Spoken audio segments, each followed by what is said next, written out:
साहब और आप सभी बच्चों का बहुत बहुत धन्यवाद देती हूँ। मैं आपसे सिर्फ एक यही मांगूंगी, थोड़ी सी शांति से सुनना।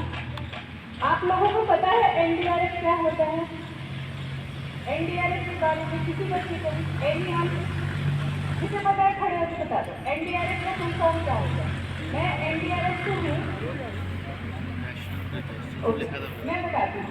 NDRF national disaster response board, राष्ट्रीय आपदा मोचन बल, एक ऐसी फोर्स जो कि नेशनल या इंटरनेशनल लेवल पे कोई बहुत बड़ी आपदा आती है उसमें रिस्पॉन्स करने के लिए। उसमें आपको पता है आर्मी के बारे में सबको पता है, आर्मी क्या करती है जल्दी बताओ, किसी कोई भी एनीवन, आप लोगों में से कोई भी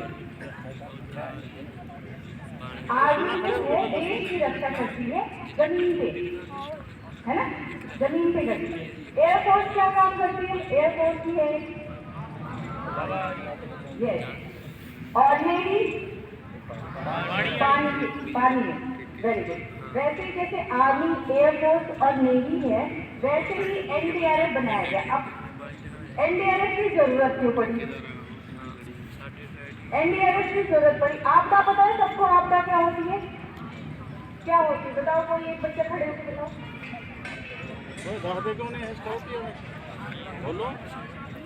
डिजास्टर क्या होता है? डिजास्टर इंग्लिश में डिजास्टर बोलते हैं, हिंदी में आपदा क्या होता है? ये जो अभी प्रोग्राम हम लोग कर रहे हैं ये ऐसा कोई आप लोग के स्कूल में क्लास नहीं है, इसमें टीचर बोलेंगे बच्चे नहीं बोलेंगे, इसमें बच्चे बोलेंगे हम लोग सुनेंगे। यस, हाँ खड़े हो जाए, बताओ। कुदरती आपदा, हाँ जी, उसका टाइप हो गया। आपदा क्या होती है? अच्छा, कुदरती आपदा, ये तो उसका टाइप हो गया। आपदा होती है कोई भी ऐसी घटना जिसकी वजह से कई सारे लोग एक साथ प्रभावित होते हैं, जिसमें बहुत ही ज्यादा जान और माल का नुकसान होता है। जैसे बाढ़ आ जाती है या भूकंप आ गया, अर्थक्वेक आ गया, बाढ़ आ गया, साइक्लोन आ गया। अभी पंजाब में बाढ़ आया था कुछ दिनों पहले, सबको पता है, कई सारे गांव फंसे, तो इसे बोलते हैं आपदा। ठीक है, आपदा। एक ऐसा फोर्स बनाया गया गुजरात में 2002 में अर्थक्वेक आया। गुजरात में 2002 में क्या आया था? अर्थक्वेक, जिसमें हजारों लाखों लोगों के जान माल का नुकसान हुआ था। उसके बाद 2004 में सुनामी आई थी। सुनामी का नाम सुना है आप लोगों ने? तो उसमें भी बहुत सारे लोगों को नुकसान हुआ था। फिर हमें विदेशों से टीम बुलानी पड़ी थी, विदेशों से टीम बुलानी पड़ी थी जो इस आपदा में लोगों को बचा सके। लेकिन जब तक विदेश से टीम आई थी तब तक हमारे लाखों लोगों की जान जा चुकी थी। तो जो हमारे ऑफिसर्स हैं और जो हमारे आला ओहदे पे बैठे हुए अधिकारी हैं, उन्होंने सोचा कि क्यों ना हम एक ऐसी फोर्स बनाएं कि हमारे यहाँ कोई आपदा अगर आती है इतनी भारी तो वो फोर्स उसमें काम करे, उसमें लोगों को बचाए। जैसे अगर जमीन पे रक्षा करनी है तो आर्मी हमारे पास है, दुश्मन देश अगर चढ़ाई करेगा तो आर्मी तुरंत रिस्पॉन्स करती है ना। वैसे ही जो फोर्स बनाई जाए जिसमें अगर आपदा आती है तो हमारे देश की वो फोर्स हो और तुरंत रिस्पॉन्स करे। ठीक है, इसके लिए सोचा गया, एनडीआरएफ बनाया गया। एनडीआरएफ का गठन कब हुआ? 2006 में। कब ऑर्गेनाइज किया गया इसे? 2006 में ऑर्गेनाइज किया गया। एनडीआरएफ में कौन कौन से लोग आते हैं? एनडीआरएफ में जो हम लोग हैं, जो एनडीआरएफ में सीधी भर्ती नहीं होती है, एनडीआरएफ में लोग आते हैं अर्धसैनिक बलों से। अर्धसैनिक यानी पैरामिलिट्री फोर्सेज, जैसे ITBP, BSF, CRPF, SSB, Assam rifle, CISF. ठीक है, एनडीआरएफ में 7 साल की रेपुटेशन में अर्धसैनिक बलों यानी पैरामिलिट्री फोर्सेज से लोग आते हैं, जिन्हें स्पेशल ट्रेनिंग दी जाती है कि कहीं भी डिजास्टर हो तो आपको कैसे रिस्पॉन्स करना है। ठीक है, अभी आप लोगों को समझ में आ गया एनडीआरएफ क्या है? एनडीआरएफ एक ऐसी फोर्स है जो नेशनल या इंटरनेशनल लेवल पे कोई बहुत बड़ी आपदा आने से रिस्पॉन्स करने के लिए फोर्स को बनाया गया है। ठीक है, एनडीआरएफ हो गया। अब हम बताएंगे आपको आपदा। आपदा जैसे मैंने बताया कि आपदा कोई ऐसी घटना जिससे बहुत बड़े लेवल पे लोगों की जान या माल का नुकसान होता है उसे बोलते हैं डिजास्टर यानी आपदा। अब डिजास्टर कितने टाइप का होता है कौन बताएगा? कौन कौन सा? कुदरती और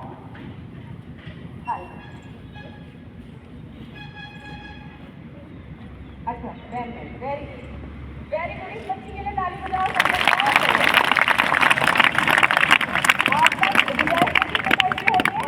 दो टाइप के, एक तो मैन-मेड हो गया और एक नेचुरल हो गया, ठीक है? नेचुरल यानी प्राकृतिक, मैन-मेड यानी कि मानव के द्वारा। अब नेचुरल में कौन कौन सी आएगी डिजास्टर? जैसे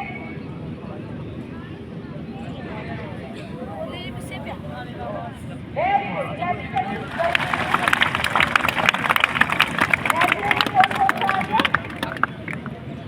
साइक्लोन हो गया, अर्थक्वेक हो गया, ठीक है? मैन-मेड जो है मानव निर्मित आपदा, उसमें कौन कौन सा आएगा? जैसे हाँ बम धमाके, very good. Next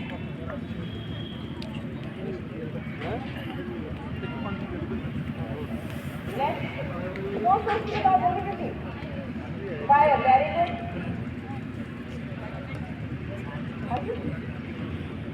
train accident हो गया,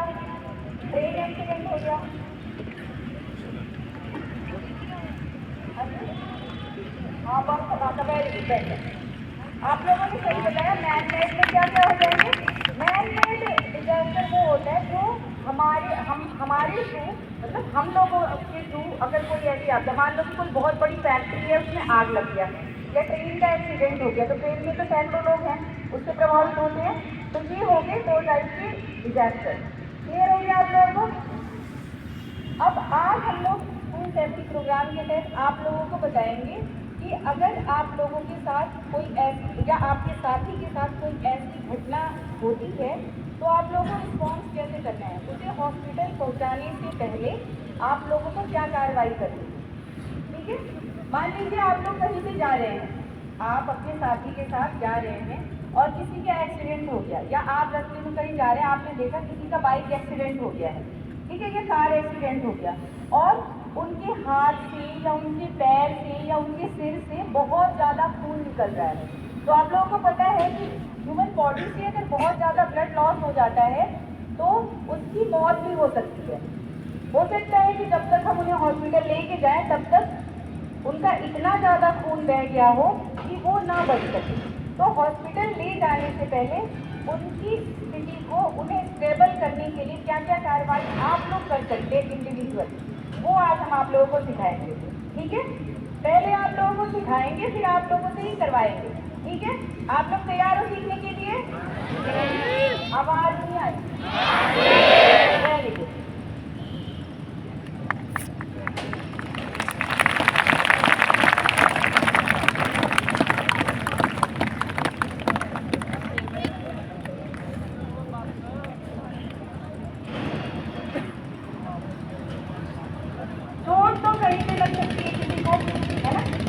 हाथ में भी लग सकती है, पैरों पे भी, बैक पे भी, स्टमक में भी। लेकिन अभी हम लोग एग्जाम्पल के तौर पे बताते हैं कि किसी के हाथ में चोट लग गई है, ठीक है, और खून बह रहा है बहुत ज़्यादा, बहुत तेजी से खून बह रहा है, तो फर्स्ट स्टेप हमें क्या करना है?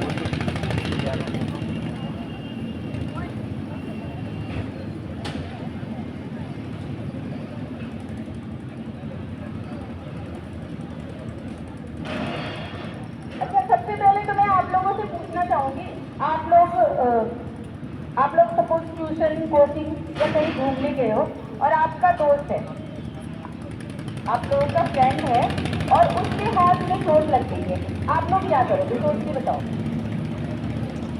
खड़े होके बताइए, हाथ बाई पर, हाँ खड़े होके बताइए। रुमाल बांधेंगे, वेरी गुड, जल्दी करो, बहुत सही बताओ। और क्या? अच्छा रुमाल आपने बांध दिया और फिर भी खून नहीं रुका, फिर क्या करेंगे? खड़े होके बताइए, जिसको भी जो भी समझ में आ रहा है, बहुत हाँ जी, पानी डालेंगे, अच्छा बहुत बढ़िया। और भी कोई बताओ? पानी डालने से भी खून नहीं रुका, रुमाल बांधने से भी खून नहीं लगेगा फिर क्या करेंगे? नहीं, डॉक्टर के यहाँ तो वैसे भी लेके जाना है उसे, रुमाल बांधने के बाद डॉक्टर के यहाँ तो जरूर लेके जाना है, क्योंकि हम लोग डॉक्टर नहीं हैं। हमें सिर्फ उनकी स्थिति को सुधारना है, मतलब उनको स्टेबल करना है कि हॉस्पिटल जाने तक उनका ज़्यादा खून न निकले। सोच के बताओ किसी से भी।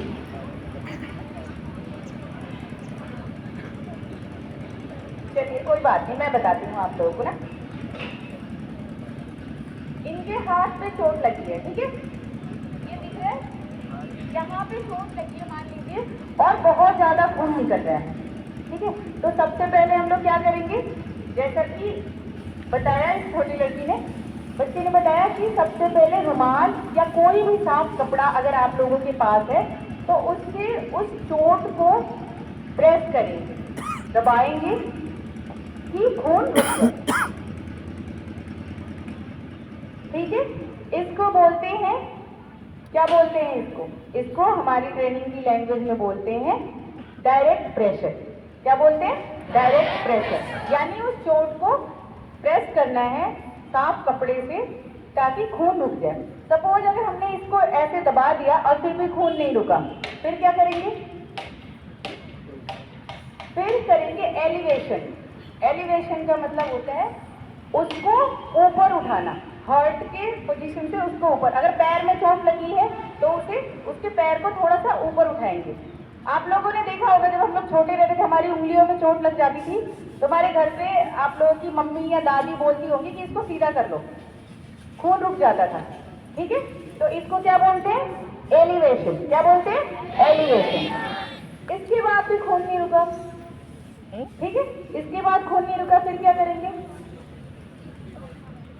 हाँ, पट्टी तो बांधेंगे, लेकिन पट्टी आपके पास होगी नहीं, फिर रुमाल। प्रेशर पॉइंट होता है, ठीक है। प्रेशर पॉइंट कहाँ पे होता है? जो आपकी मेन पल्स होती है, मेन जो नस होती है, मुख्य नस जो होती है, वो आपकी हड्डियों के ज्वाइंट के पास, ये है ना, ये ज्वाइंट है, यहाँ पे है, ये घुटनों का ज्वाइंट है, यहाँ पे है। तो ये मुख्य नसें होती हैं जिनसे ब्लड का फ्लो होता है, आपको उसे प्रेस करना होता है, इसे बोलते हैं प्रेशर पॉइंट। क्या बोलते हैं?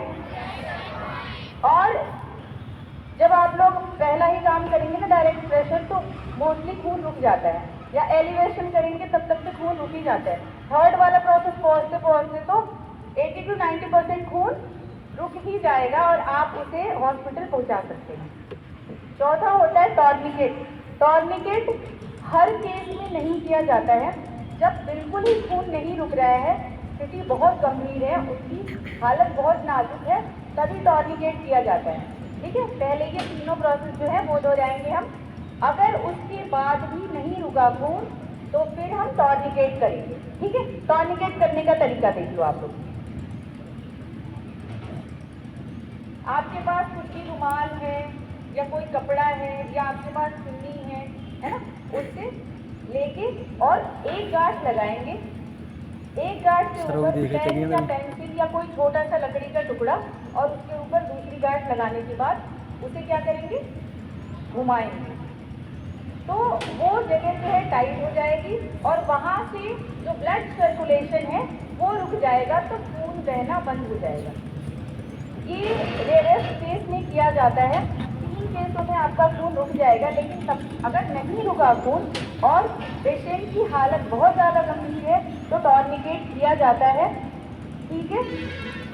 अब मैं 2 गर्ल्स स्टूडेंट को 2 बॉयज स्टूडेंट को बुलाऊंगी, जो भी वॉलंटियर है दौड़ के आ जाओ स्टेज पे जल्दी से, जो सीखना चाहता है और करके दिखाना चाहता है, फास्ट तुरंत आ जाओ। वेरी गुड बॉयज, आ जाओ, वेरी गुड।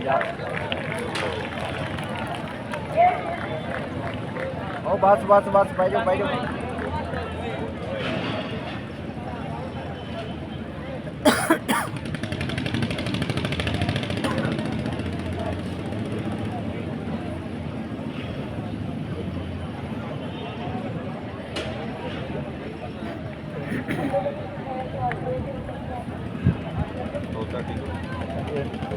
राजवीर कौर अब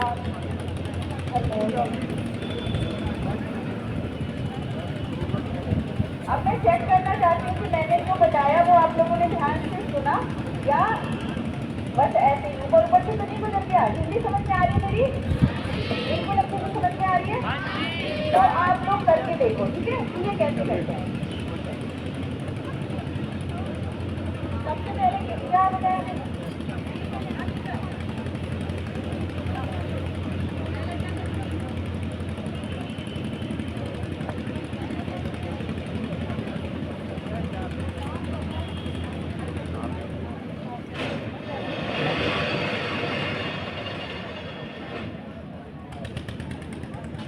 पहला मेथड था, क्या करिए, क्या बोलते हैं इसे? डायरेक्ट प्रेशर, ठीक है, डायरेक्ट प्रेशर। इससे खून रुक जाएगा और पेशेंट को हॉस्पिटल लेके जा सकते हैं। सेकंड मेथड, अब खून नहीं रुका, हाथ को ऊपर उठाना है, एलिवेशन करना है।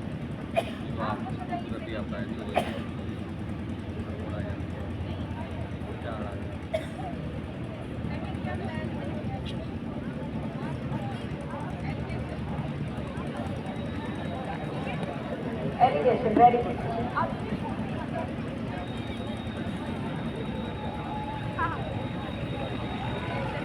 प्रेशर पॉइंट, और क्या था? Pressure point.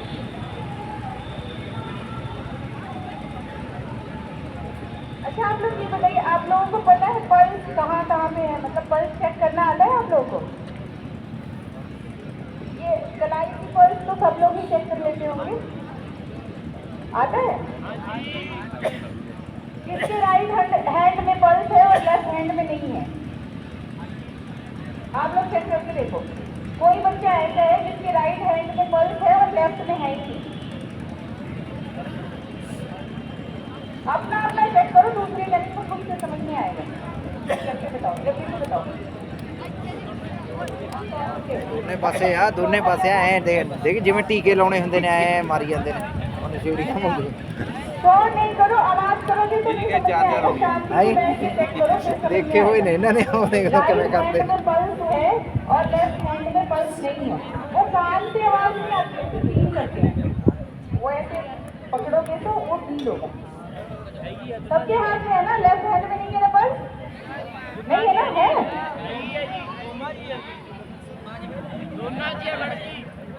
सबके राइट और लेफ्ट दोनों हैंड में पल्स है? वेरी गुड, मतलब आप लोग हेल्दी हो। वेरी गुड, क्लैपिंग कर लो अपने। पल्स दोनों ही हैंड में होता है, पूरी बॉडी में ही होता है, ठीक है? उसे फील करते हैं। वो कान से ऐसी आवाज सुनाई दीजिए, हाथ रखो, थोड़ा शांति से बैठो, शोर कम करो, तो फिर आपको फील होगा। बहुत जरूरी। खाना ते लावड़ा बंद अभी ये बता दो, ब्लीडिंग कंट्रोल में किसी को कोई डाउट है? अगर किसी के हाथ में, पैर में चोट लग गई और खून बहुत तेजी से बह रहा है, तो आप लोग फर्स्ट एड दे सकते हैं? Very good. हैंकी सबके पास है? साफ हैंकी, हैंकी साफ रखनी है, तभी आप उसको फर्स्ट एड दे सकते हैं।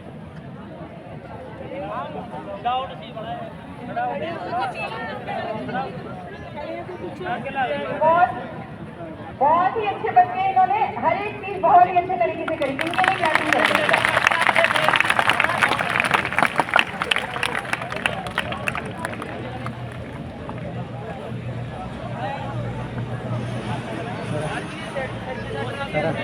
हम मान लीजिए आपके सिर पे चोट बॉडी का सबसे नाजुक पार्ट कौन सा होता है? ऐसे टच करेंगे तो बहुत हार्ड होता है, फीलिंग तो बहुत हार्ड होता है, लेकिन बहुत ही सेंसिटिव पार्ट होता है। अगर किसी के सिर पे बहुत ज़्यादा चोट लग जाती है तो उसकी ऑन द स्पॉट डेथ भी हो सकती है, जिसके लिए आप लोगों को सिखाया जाता है कि जब भी बाइक पे ट्रैवल करो, बाइक अगर आप चला रहे हो तो हेलमेट जरूर पहनो। जिन्होंने पग बांधी हुई है उनके लिए तो ठीक है, बट जिन्होंने पग नहीं बांधी हुई है उनके लिए बोलते हैं ना कि हेलमेट पहनो, क्योंकि अपने सिर को बचाना होता है। अगर किसी के सिर पे चोट लग गई, किसी के सिर पे चोट लगी है हाँ जी। तो फिर कैसे करेंगे? आप लोग बताओ कैसे करोगे? ब्लड आ रहा है, खून बह रहा है उसके सिर पे। खड़े होके बताना है, ऐसे भी कैसे भी बोलना है, खड़े होके। ये पानी डालेंगे। अच्छा जी, नेक्स्ट और क्या करेंगे? पट्टी से दबाएंगे। नहीं, ये दूसरी को नहीं देखना है, आप लोग जिसको समझ में जो भी समझ में आ रहा है वो बताओ। हाँ यस, खड़े हो जाओ। Yes, very good. सिर पे कपड़ा बांधना है और क्या करेंगे?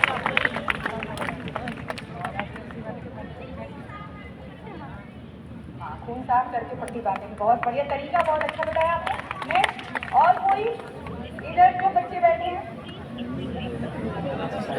इधर माता ਦਾ ਮਾਲ ਹੈ ਸਣੇ ਇਹਦਾ ਇੱਕ ਵਾਰੀ ਇਹਨੂੰ ਮਾਰ ਕੇ ਗਏ ਸਵਾਰ ਕੇ ਮਾਰ ਫੜ ਕੇ ਬੰਦਾ ਇਹ ਤਾਂ ਕਹਿਣਗੇ ਵੀ ਜੇ ਬਚਦਾ ਇਹਨੂੰ ਮਾਰੀ सबसे ਡੋਕਰੀ पहले क्या ਨੂੰ करेंगे? अगर ਇਹ ਤਾਂ ਆਪਦੀ ਦੁਨੀਆ 'ਚ ਮਸਤ रहेंगे ਹੋਰ ही दुनिया 'ਚ तो सुपने दी कोशिश करेंगे कि आसपास के बालों को कट कर दे, ताकि जो घाव है जहाँ से ब्लड निकल रहा है वो हमें दिखाई दे। ठीक है, तो सबसे पहले इसके बालों को कट कर देंगे, वहाँ पे थोड़ा सा सफाई कर देंगे और साफ कपड़ा, वही डायरेक्ट प्रेशर वाला साफ कपड़ा लेंगे या रुमाल जो हमारे पास या हमारी चुन्नी है और उससे प्रेस करेंगे। प्रेस करेंगे तो मोस्टली खून रुक ही जाता है, अगर प्रेस करेंगे तो खून रुक जाएगा। एक बच्ची ने बताया कि कपड़ा बांधेंगे, लेकिन कपड़ा बांधने का तरीका क्या होगा? कपड़ा या चुन्नी या हैंकी जो हम बांधेंगे उसका तरीका क्या होगा वो हम आप लोगों को दिखाएंगे। देखिए, ये हमारे पास ट्रायंगुलर बैंडेज है, ठीक है। आप लोगों के पास हो सकता है कि ना हो, है ना, तो आपके पास जो भी गमछा है या चुन्नी है, जो कुछ भी है, उससे हम क्या करेंगे, पहले इसे ट्रायंगुलर बनाएंगे और फिर देखो कैसे बांधते हैं। क्या ध्यान रखेंगे कि जब उसके सिर पे हम कपड़ा या पट्टी जो भी बांध रहे हैं तो उसके कान खुले होने चाहिए, कानों को नहीं ढकना है और बहुत ज्यादा टाइट भी ना हो, ठीक है, बहुत लूज भी ना हो कि वो कपड़ा ही खुल जाए और बहुत ज्यादा टाइट भी नहीं होना चाहिए, ठीक है। जैसे नॉर्मल चुन्नी बांधते हैं या साफा बांधते हैं, पटका जो बांधते हैं, जैसे अभी 2-3 लड़कियों ने बांध रखा है हैंकी का, ठीक है, इसी तरीके से बांधें।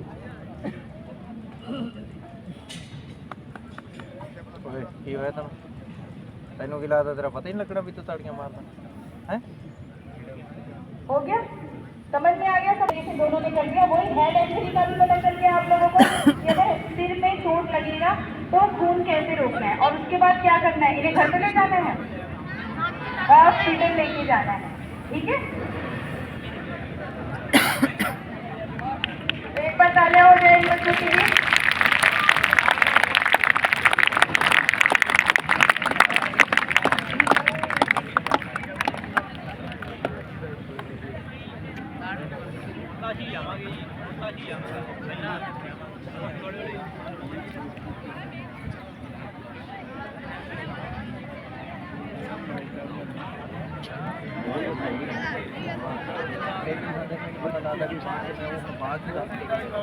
कैसा है है और पीछे जैसे ये बांधते हैं ना, क्या बोलते हैं इसको, उस टाइम उसको खोल देना है, बालों को एकदम स्ट्रेट कर देना है। मैडम ने बोला कि बाल काटने तो तुम ये मत सोचना कि पूरे सिर के बाल काट दो, जिस जगह चोट लगी है सिर्फ उसी जगह के आसपास के बाल हमने काटने हैं, ठीक है। उन्होंने, बच्चों ने अच्छा बांधा, ठीक था, लेकिन उसमें एक छोटी सी चीज़ जो मैं ध्यान देने वाली बात बताऊँगा। उन्होंने जो बांधा था वो ढीला बांधा था, क्योंकि इसके ऊपर जो कपड़ा रखा था ना, कपड़ा रखा था, अगर उसको ढीला बांधेंगे तो वो फिर निकल जाएगा और खून बहता रहेगा। उसको टाइट बांधना है, टाइट कैसे करना है वो मैं बताऊँगा।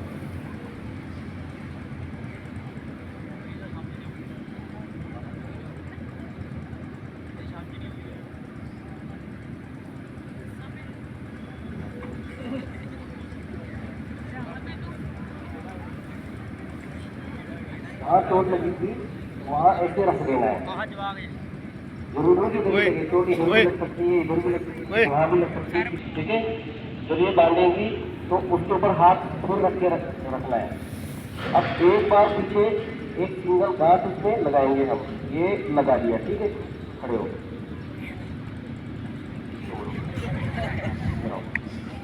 हंसने वाली बात नहीं।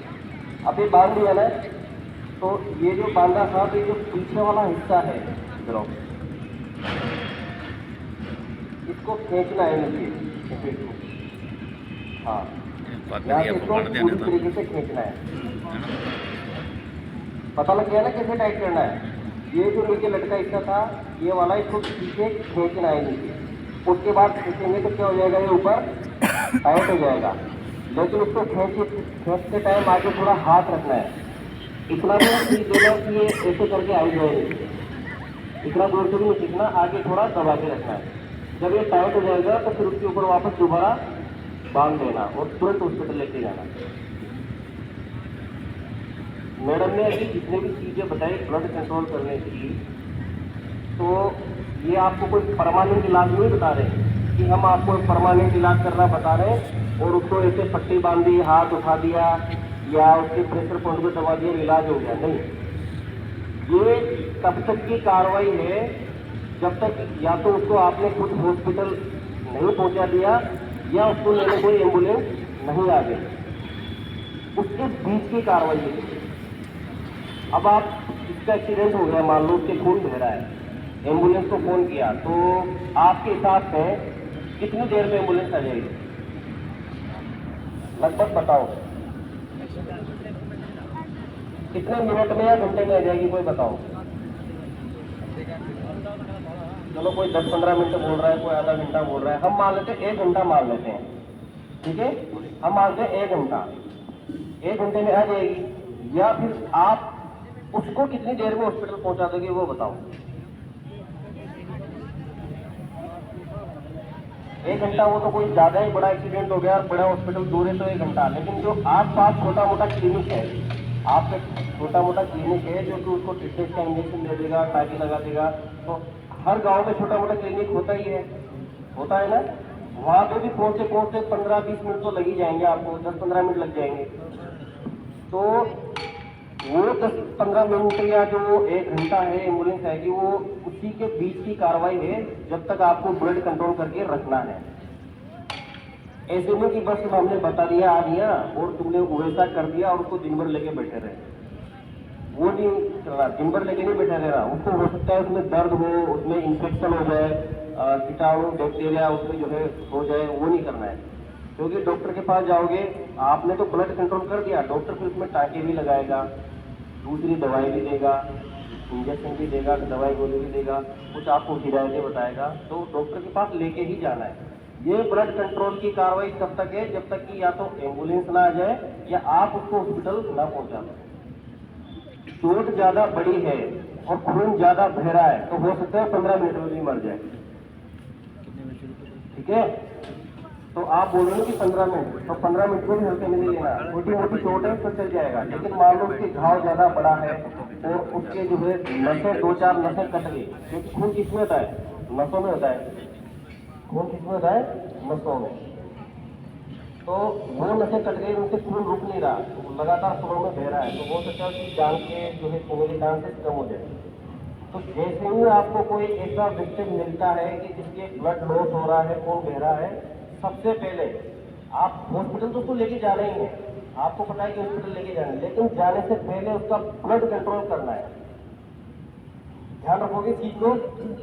हम लोग क्या करते हैं, किसी उसको देखते हैं, कई बार आपके सामने किसी का रोड पे एक्सीडेंट हुआ भी होगा, देखा भी होगा, तो हम क्या करते हैं, भाई डालो उसको जल्दी गाड़ी में डालो, उसको गाड़ी में डालते हैं और लेके चले जाते हैं, और उसका खून है जो बहता रहता है, खून की तरफ हम ध्यान नहीं देते, और जैसे वो वहाँ पहुँचता है तो डॉक्टर बोलता है कि ये तो खत्म हो गया।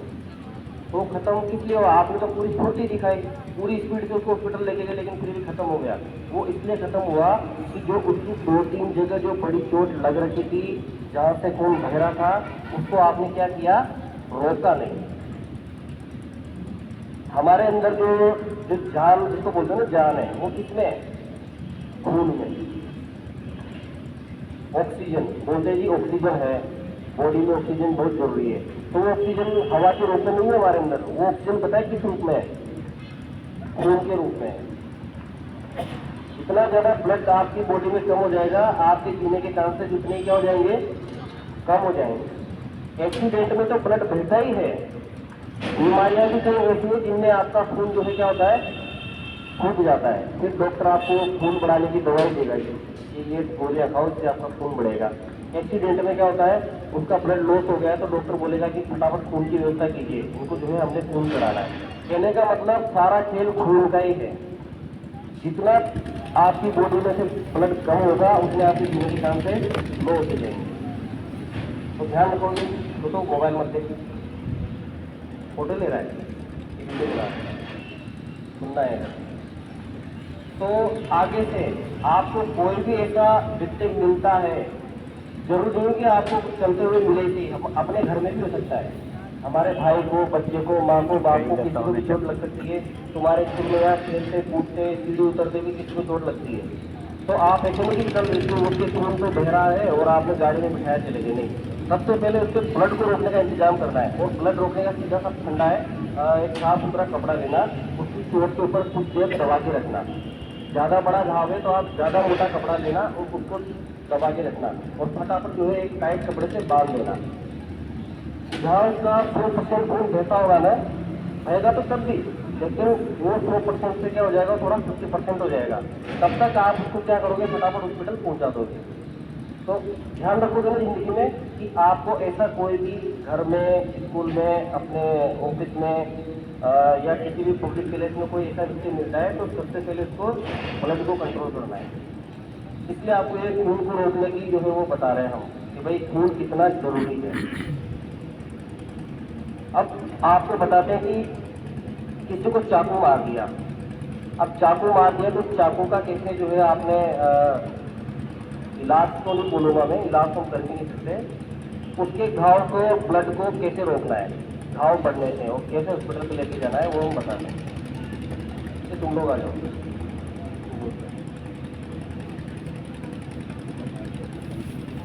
जरूरी नहीं चाकू भी हो सकता है, कोई बड़ी चीज भी हो सकती है, कोई भी ऐसी नुकीली चीज कि उसके मारा, या तो वो मार के निकाल के और भाग जाएगा।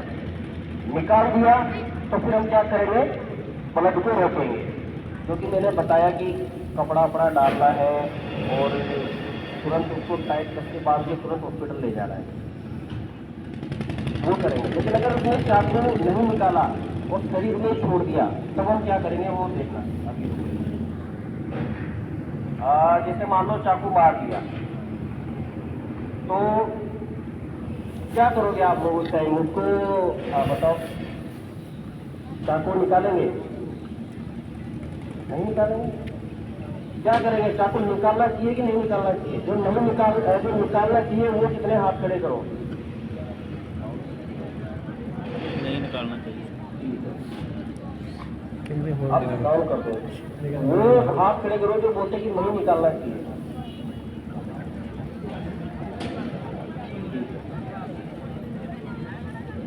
मैं बताता हूँ, चाकू नहीं निकालना चाहिए, ठीक है? क्या करना है, चाकू नहीं निकालना है। क्योंकि चाकू निकालेंगे तो हो सकता है कि उसके चाकू लगाए तो कम खून बह रहा है। क्योंकि उसने क्या किया कि जब वो अंदर गया था तो उसने जो नसें हैं जिनमें से हमारा खून पूरी बॉडी में सप्लाई होता है, वो नसें क्या थी, कई सारी नसें उसने छोटी छोटी काटी होगी। अब जब उसने काटी तो उसने वो ब्लॉक भी कर दी।